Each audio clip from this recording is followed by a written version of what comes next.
Au rôle. Bonjour, Monsieur le Président, Messieurs et Madame les juges, c'est l'affaire IT 9936 A, le procureur contre Radoslav Berdianin. Le Président, je vous remercie. Les parties peuvent-elles se présenter pour l'accusation? Bonjour, Monsieur le Président. Helen Brady, comparaissant pour l'accusation avec Madame Catalina Margetts et Madame Barbara Goy et notre commissaire à l'affaire, Madame Lourdes Garcia. Le Président, je vous remercie. Et pour la défense, Maître Ackerman, bonjour Monsieur le Président, je suis John Ackerman et je suis ici avec Barbara Barkut. Le Président, je vous remercie, Monsieur Ackerman. Monsieur Berdianin, est-ce que vous pouvez entendre clairement et suivre l'interprétation? L'accusé, bonjour à tous. Oui, je peux suivre dans une langue que je comprends. Le Président, je vous remercie, Monsieur Berdianin. Vous pouvez vous asseoir. Le Président, comme le greffier l'a annoncé, l'affaire dont la Chambre d'appel est saisie aujourd'hui porte pour titre le procureur contre Radoslav Berdianin. Comme indiqué dans l'ordonnance portant calendrier rendu le 16 mars 2007, la Chambre d'appel va maintenant rendre son arrêt.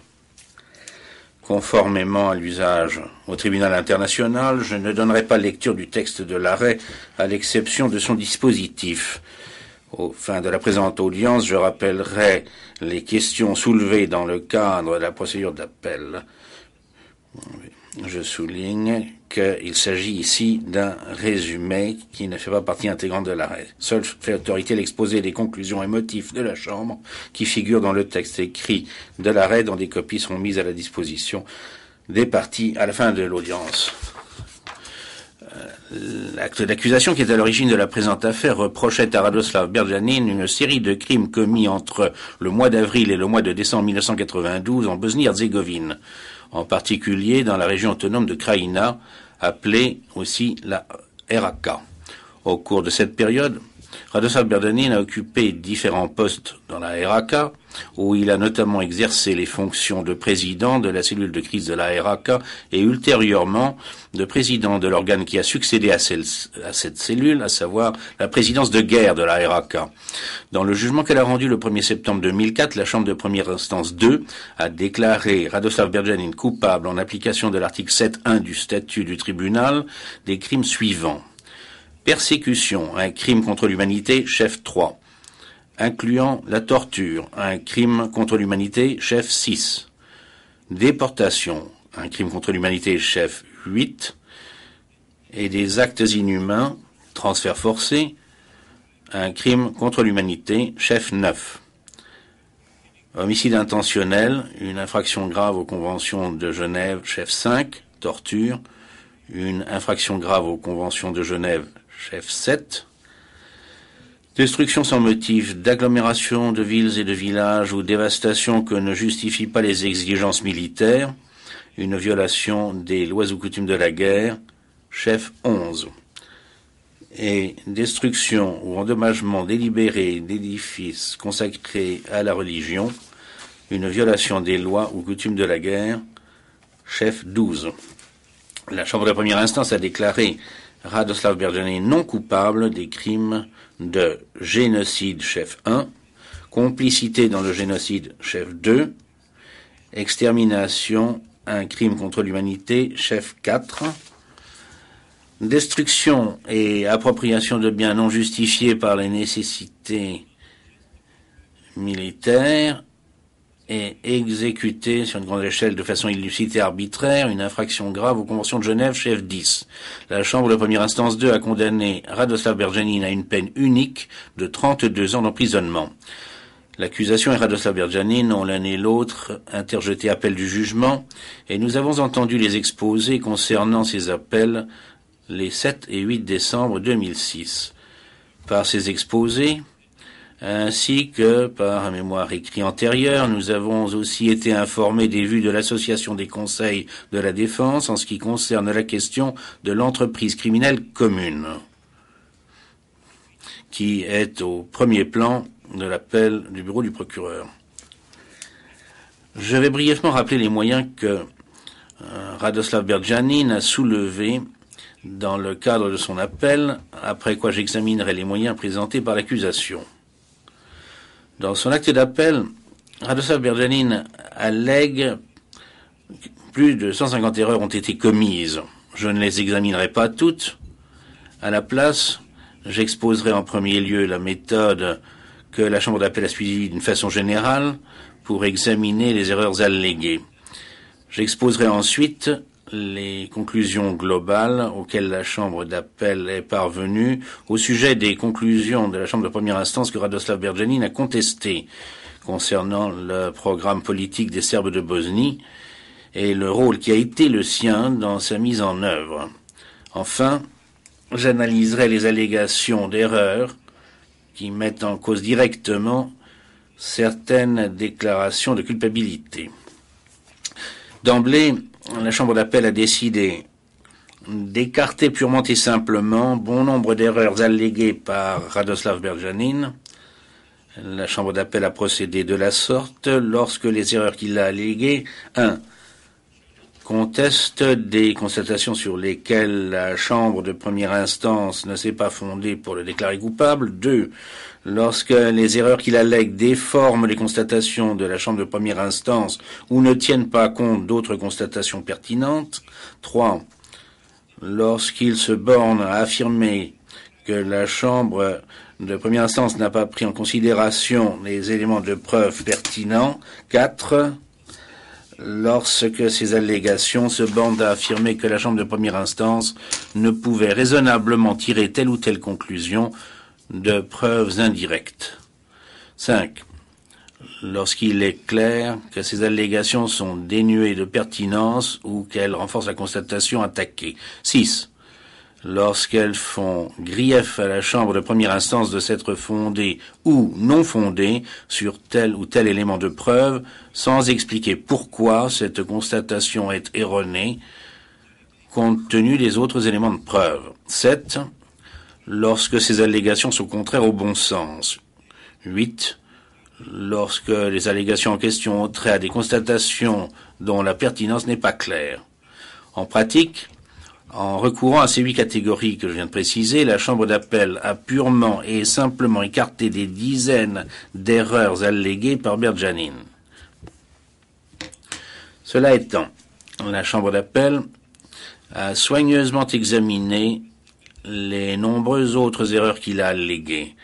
Certaines de ces prétendues erreurs ont trait aux constatations de la Chambre de première instance concernant le programme politique des Serbes de Bosnie et le rôle joué par Radoslav Berdjanin pour le mettre en œuvre. La Chambre d'appel n'a pas estimé que les moyens soulevés à cet égard par Radoslav Berdjanin étaient convaincants et justifiaient d'infirmer les déclarations de culpabilité le concernant. En particulier, la Chambre d'appel laisse telles quelles les conclusions de la Chambre de première instance concernant les questions suivantes. La nature du plan stratégique tendant à créer une entité serbe, d'où la plupart des non-serbes seraient définitivement exclus. L'autorité de la cellule de crise de la RAK sur les autorités municipales, y compris la municipalité de Prijedor, les rapports entre la RAK et d'autres organes, tels que l'armée serbe de Bosnie, la police et les groupes paramilitaires, ainsi que l'incidence des décisions de la cellule de crise de la RAK sur les licenciements, le désarmement et la réinstallation de la population non serbe.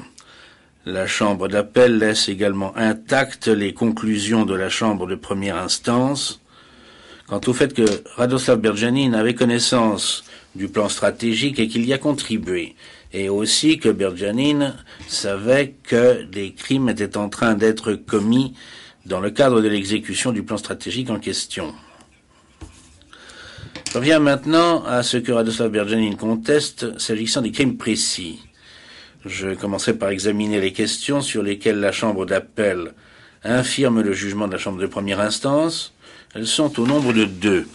La première concerne la déclaration de culpabilité concernant les tortures dans les camps et centres de détention. Radoslav Berdjanin soutient que la Chambre de première instance a commis une erreur en concluant qu'il avait aidé à infliger ces tortures et les avait encouragées.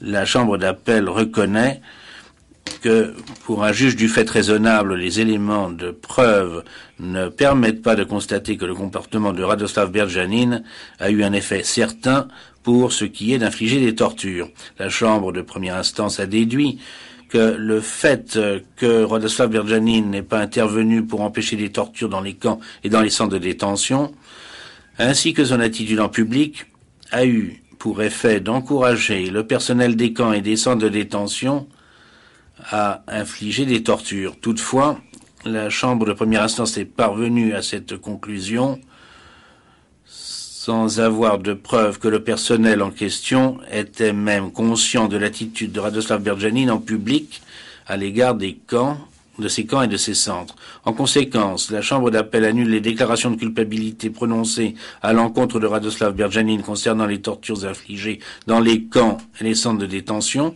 En particulier, la Chambre d'appel annule la déclaration par laquelle Radoslav Berdjanin a été reconnu coupable d'avoir aidé et encouragé des membres des forces serbes de Bosnie à commettre les crimes suivants. Tortures infligées à un certain nombre de civils musulmans de Bosnie dans le camp de Kozila au début du mois de juillet 1992. Tortures infligées à un certain nombre de musulmanes de Bosnie dans le camp de Keraterm en juillet 1992.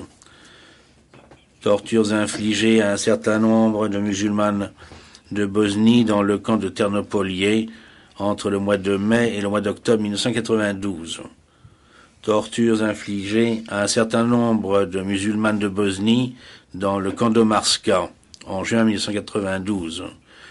Tortures infligées à un certain nombre de musulmans de Bosnie dans le bâtiment du SUP à Teslić. Et tortures infligées à plusieurs civils musulmans de Bosnie et croates de Bosnie dans le bâtiment servant d'entrepôt de Pribinic en juin 1992. Pour les motifs qu'elle expose dans son arrêt, la Chambre d'appel n'examine pas la question de savoir si Radoslav Berdjanin pourrait en revanche être tenu pour responsable de ces actes de torture sur la base de la théorie de l'omission proprement dite. L'annulation de cette déclaration de culpabilité aura aussi un effet limité sur une partie de la déclaration de culpabilité prononcée pour persécution. La Chambre d'appel annule aussi d'office le jugement de la Chambre de première instance sur un autre point. Elle infirme la déclaration de culpabilité prononcée par la Chambre de première instance pour le chef de destruction sans motif d'agglomération de villes et de villages ou de dévastation que ne justifient pas les exigences militaires, pour autant que cette déclaration de culpabilité concerne la municipalité de Bosanska Krupa. Pour les autres municipalités, cependant, la Chambre conclut que la Chambre de première instance n'a pas commis d'erreur en déclarant Radoslav Berdjanin coupable au-delà de tout doute raisonnable pour avoir aidé et encouragé à commettre les crimes de 1. Destruction sans motif d'agglomération de villes et de villages ou dévastation que ne justifient pas les exigences militaires et 2. Destruction ou endommagement délibéré d'édifices consacrés à la religion. J'en viens maintenant aux déclarations de culpabilité pour les crimes spécifiques que Radoslav Berdjanin conteste. Radoslav Berdjanin avance de nombreux autres arguments contre la déclaration de culpabilité prononcée pour torture. Il soutient que la Chambre de première instance a commis une erreur de droit en concluant que le fait d'infliger des douleurs ou des souffrances aiguës constitue le critère pour considérer qu'il s'agit de torture. La Chambre d'appel rejette cet argument et confirme que des douleurs ou des souffrances aiguës correspondent aux critères retenus en droit international coutumier pour juger qu'il s'agit de torture.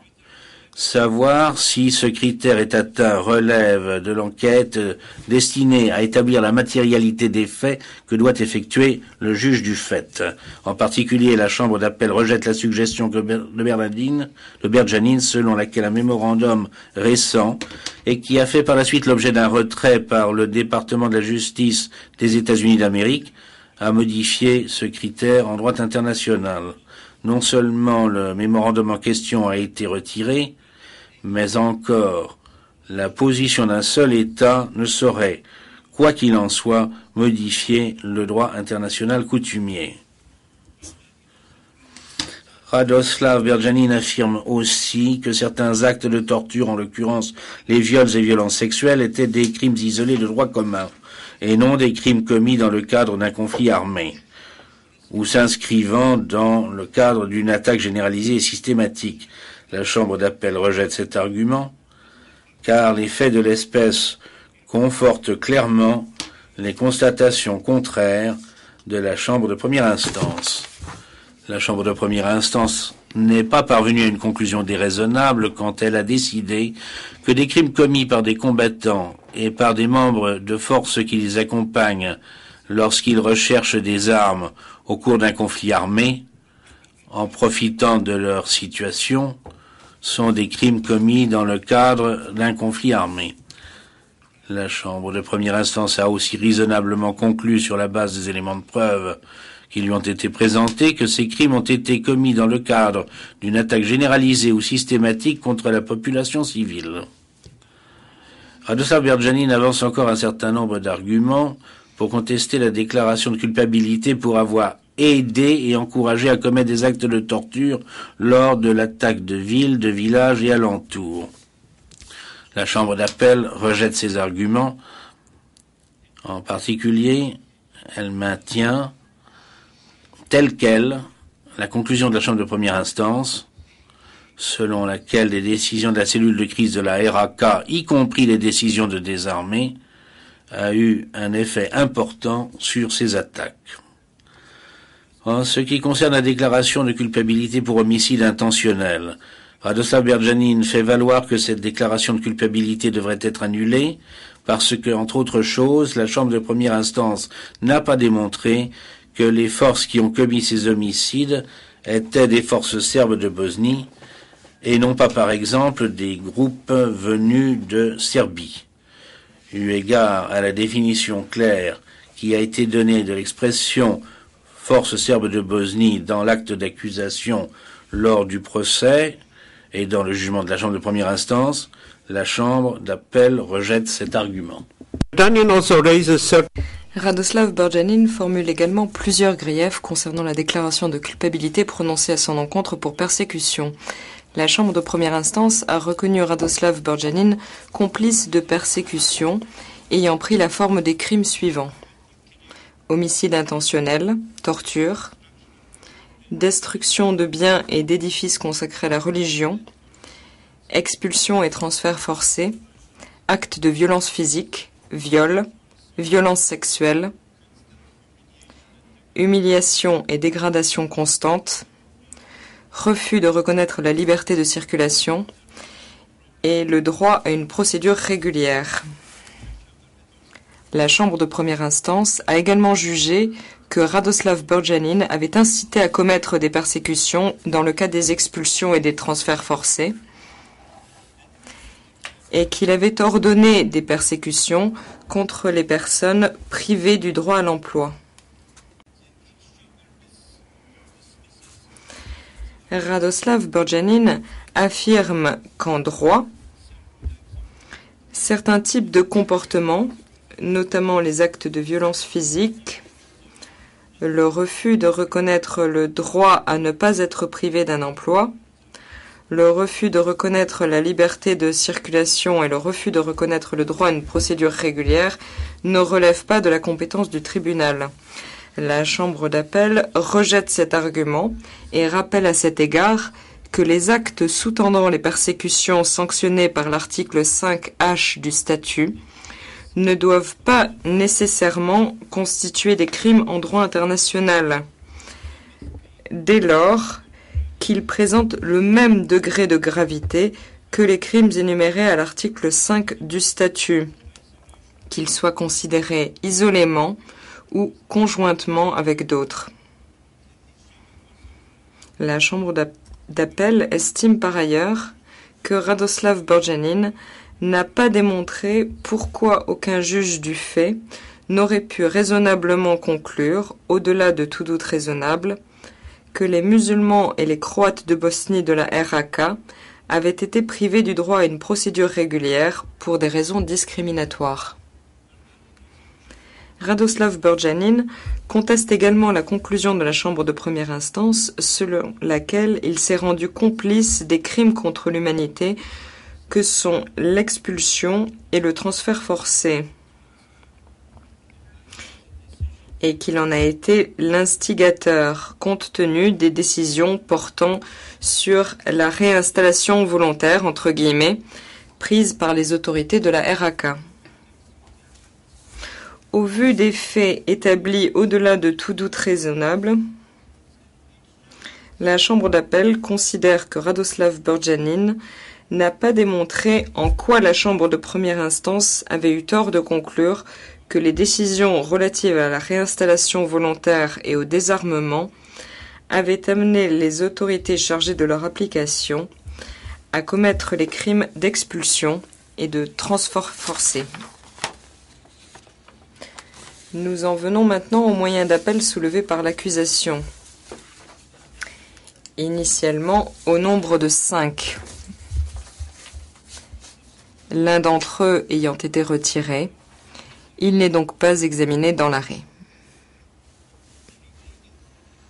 Sur les 4 moyens d'appel restants, 2 se rapportent à des points de droit concernant la théorie de l'entreprise criminelle commune.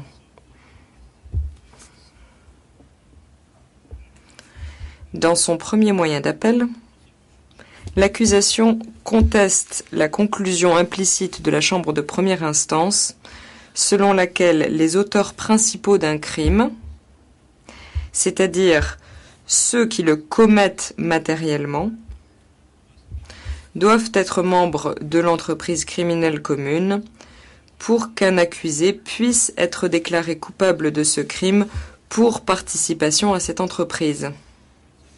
Dans son deuxième moyen d'appel, l'accusation fait valoir que la Chambre de première instance a commis une erreur de droit lorsqu'elle a conclu, d'une part, qu'il faut prouver l'existence d'un accord ou d'une entente entre l'accusé et l'auteur principal du crime pour que l'accusé puisse être déclaré coupable de ce crime pour participation à l'entreprise criminelle commune, et d'autre part, que la théorie de l'entreprise criminelle commune ne s'applique qu'à des entreprises de portée moindre que celles mises en cause en l'espèce. Après avoir examiné la jurisprudence née des procès de la Deuxième Guerre mondiale et celle du tribunal, la Chambre d'appel fait droit au premier et deuxième moyen d'appel soulevés par l'accusation. En bref, s'agissant du premier moyen d'appel, la Chambre d'appel estime que tout membre d'une entreprise criminelle commune peut être tenu responsable de crimes commis par des personnes ne participant pas à la dite entreprise, à condition que le crime reproché puisse être imputé à l'un de ses membres et que celui-ci, lorsqu'il a fait appel à l'auteur principal du crime, une personne extérieure à l'entreprise criminelle commune, ait œuvré à la réalisation du but commun. S'agissant du deuxième moyen d'appel, la Chambre d'appel estime que la Chambre de première instance a eu tort de conclure que l'accusation doit prouver que l'accusé avait conclu un accord avec l'auteur principal du crime en vue de commettre celui-ci. Point n'est besoin de prouver l'existence d'un tel accord, puisque tous les membres de l'entreprise criminelle commune adhéraient nécessairement au but commun. L'accusation doit néanmoins prouver d'autres éléments,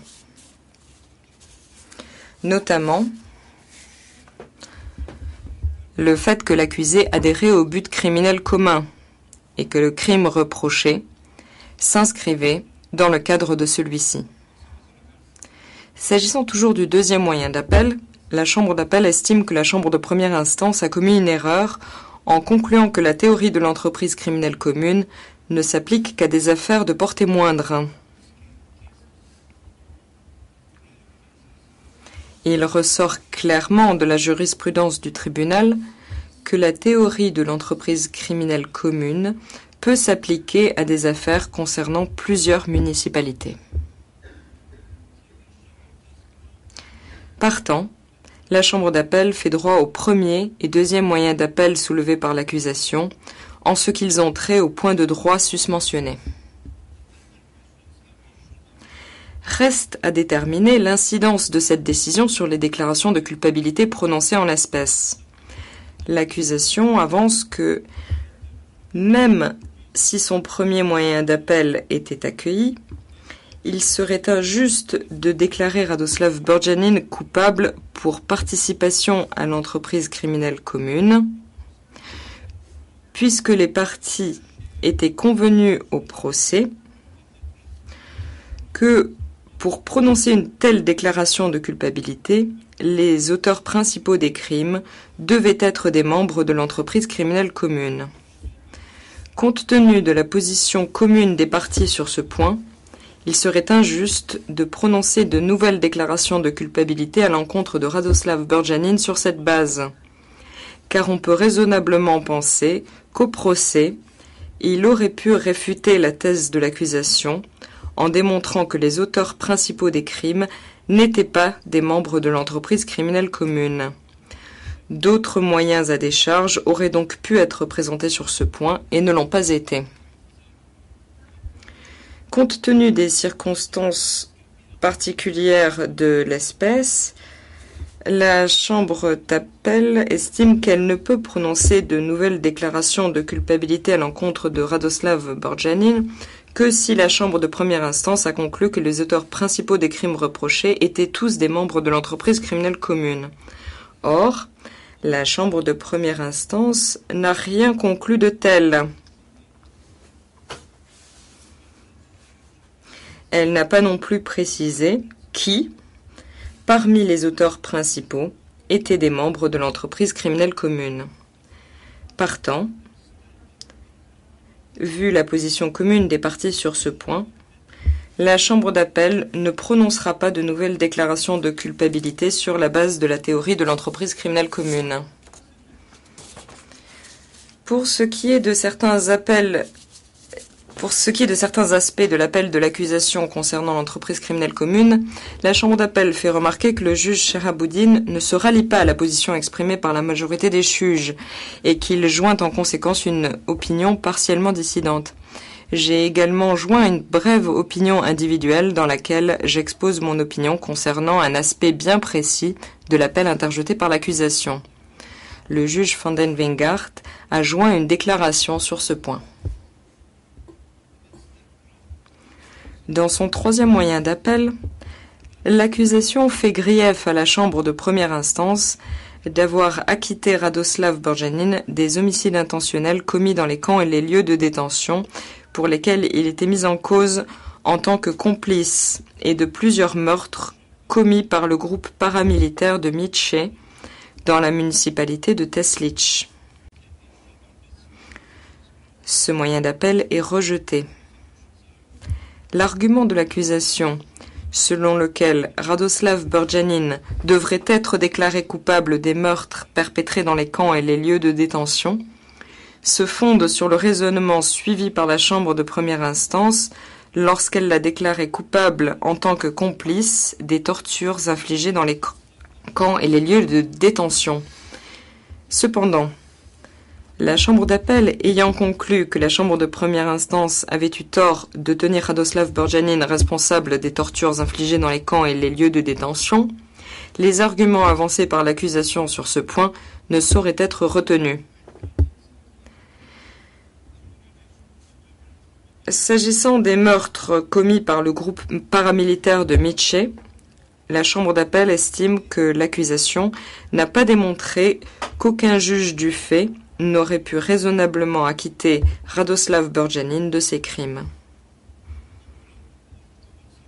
Dans son quatrième moyen d'appel, l'accusation reproche à la chambre de première instance d'avoir acquitté Radoslav Borjanin de complicité d'extermination. Ce moyen d'appel est lui aussi rejeté. Si la chambre d'appel estime, tout comme l'accusation, que la chambre de première instance a eu tort de ne pas conclure que les auteurs principaux de 4 massacres étaient animés de l'intention requise pour l'extermination, elle n'a cependant aucune raison de revenir sur la conclusion selon laquelle Radoslav Borjanin ne savait pas qu'une extermination serait commise dans l'Arak. Enfin, les parties n'avancent aucun argument fondé concernant la peine, autre que ceux concernant les déclarations de culpabilité et les acquittements. La Chambre d'appel ne se penchera donc pas plus avant sur les questions relatives à la peine. Plusieurs déclarations de culpabilité ayant été annulées, la Chambre d'appel a réduit en conséquence la peine infligée à Radoslav Borjanin. Toutefois, compte tenu, d'une part, de la gravité des crimes pour lesquels des déclarations de culpabilité ont été annulées, et de celle des crimes pour lesquels des déclarations de culpabilité ont été confirmées, et d'autre part des circonstances aggravantes et atténuantes qu'il convient de retenir en l'espèce, il n'y a pas lieu de réduire sensiblement la peine. Je vais à présent donner lecture du dispositif de l'arrêt. Monsieur Borjanin, veuillez vous lever.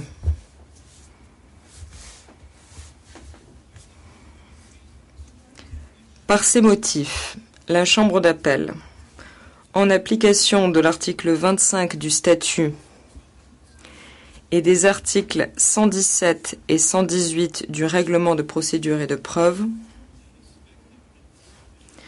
vu les écritures respectives des parties et leurs exposés au procès en appel tenu les 7 et 8 décembre 2006, siégeant en audience publique,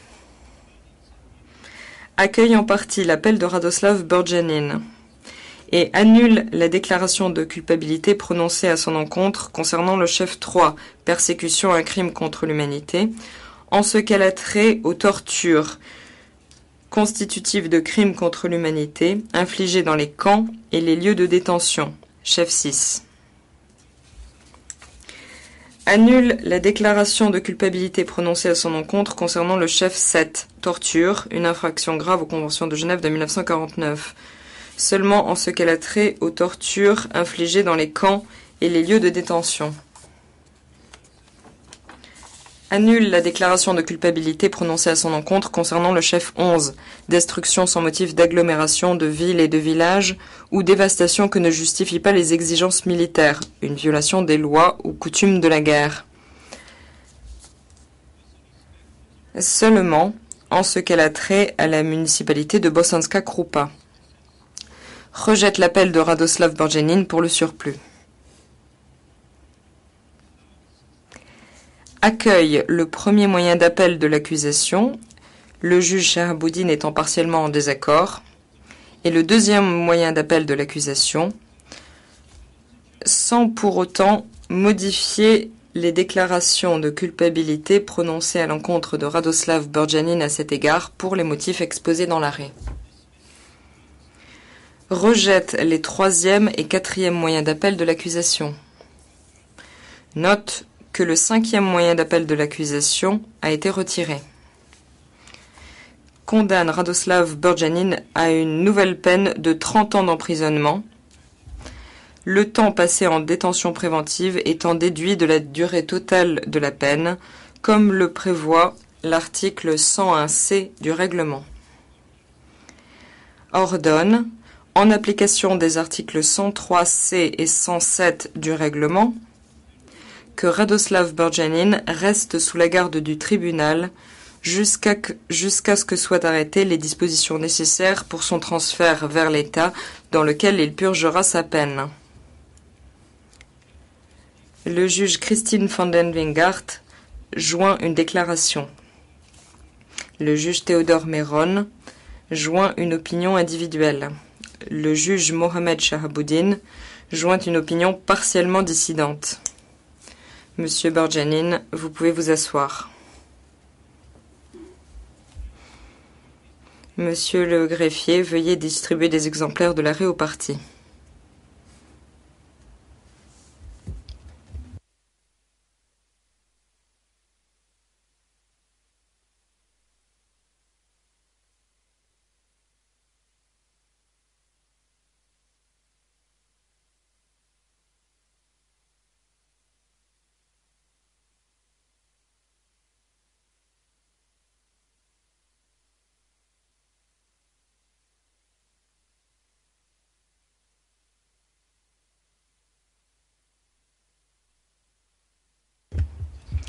Je vous remercie. L'audience est levée. All rise, veuillez vous lever.